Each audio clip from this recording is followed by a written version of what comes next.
नमस्कार मित्रों।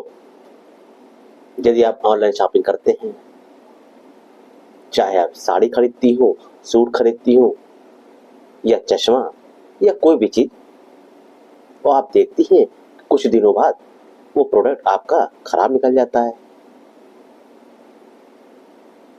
तो आप परेशान हो जाते हैं कि अब मैं क्या करूं। मैंने तो इतने महीने से मंगाया, पैसा भी लगाया, समय भी खर्च किया और वो चीज आपकी बहुत अच्छे दिन तक नहीं चल पाई। तो अब मैं आपको एक शुभ मुहूर्त बता रहा हूँ।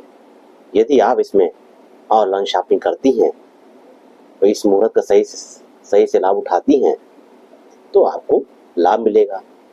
तो डेट और टाइम नोट कर लीजिए मित्रों।